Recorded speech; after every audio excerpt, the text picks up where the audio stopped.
And so how did you come to know Dr. Lonnie Smith?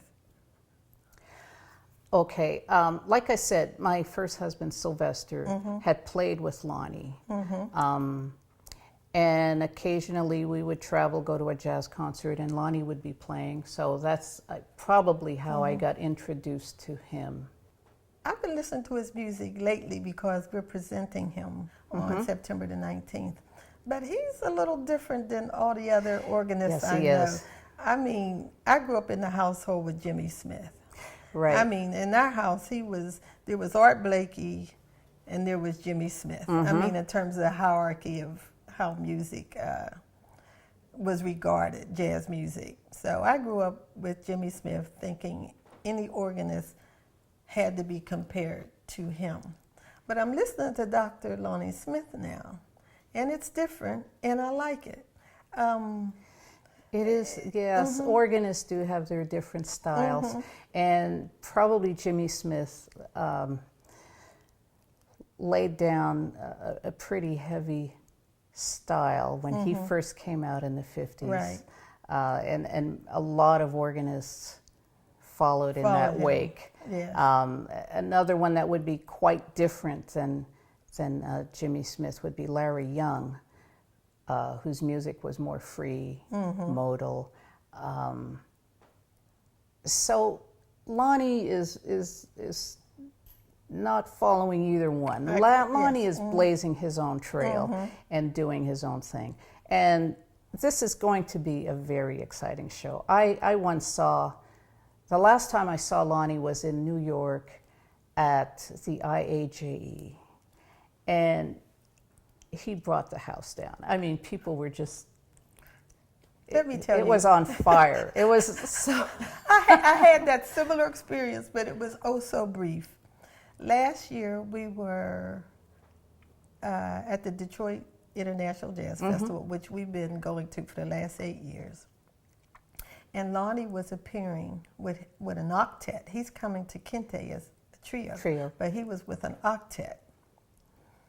And they set up on stage, and the first song they came out, my hair was standing up. I believe it. I believe it. I mean, my hair was standing up. So you make reference to this organization, this 501c3 nonprofit that grew out of this chat room. Does the organization have a name now? Yes, it does. It's called the Jazz Organ Fellowship, and it is based in Oakland, California. Pete Fallico is the executive director. At one point a few years ago, I was the president and chairman of the organization, and I would go to Oakland once a year at least for board meetings. At this point, I'm on the advisory committee, and this organization was created in 2004, and one of the very first things we did as an organization is, now you've heard of the National Endowment for the Arts. They have a Jazz Masters award every year where they recognize jazz artists that have made great contributions. Kente has actually produced 2 NEA Jazz Masters. Oh, okay. We presented Randy Weston and Roy Haynes. They're both jazz masters. That's correct, yeah. So I'm familiar with that. Okay, well, they've existed since 1982, and we noticed that there was not a single organist that was ever recognized. And You're kidding, I'm surprised. Yes, so were we, and we said, well, definitely Jimmy Smith has to be recognized. Has to be. Right. And they will only award you if a living artist. So we said, well, let's get our nomination letters in. Right. And luckily, Jimmy Smith was recognized as a jazz master, and that was the year before he passed. Wow. So that would have been a real shame that 1 year later, if you missed that opportunity. I know, and it had to be Jimmy Smith. Yes. It had to be, because he was an extraordinary innovator on the instrument. just as much as Charlie Christian was for the guitar. So yes, so we were very, very happy that we did that. And what the organization does is also bring jazz organ into schools and into jazz workshops, like the Monterey Jazz Festival or San Francisco Jazz.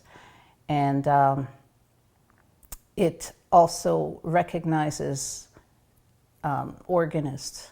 So every year there's, we have a Hall of Fame, and every year we have a gala event where we recognize an organist for his or her contributions to the art. And so we've done this for the last 4 or 5 years. Wow, that is wonderful. Yes, in the realm of jazz, or in there's not much said about jazz organ. It's a little bit of a neglected area.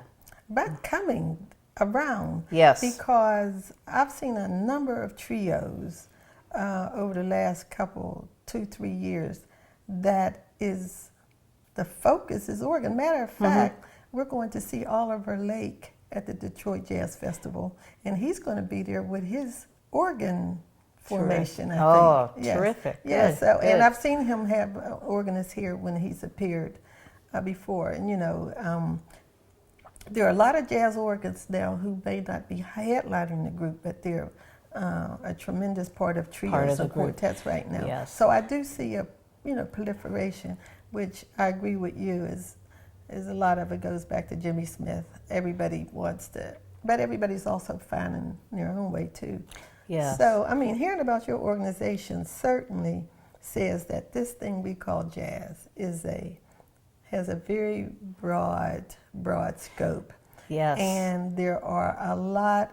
Now that I'm hearing about a jazz, the jazz, what do you say, organ? Jazz organ fellowship, yeah. That there's so much more that we don't know, because up until today, I didn't know about this organization. So I think we'll wrap up now and just say jazz is evolving. It's still on safe ground. We're not getting rid of it. No. As so many people have tried to put the nail in the coffin of jazz. But there's organizations like yours and organizations that like we Kente, belong to, yes. and those that we belong to that are across, nationally and internationally recognized, that says that people still care about this music, and especially you in keeping the organ at the forefront of jazz music. So I want to thank you so much for coming today. And I learned so much.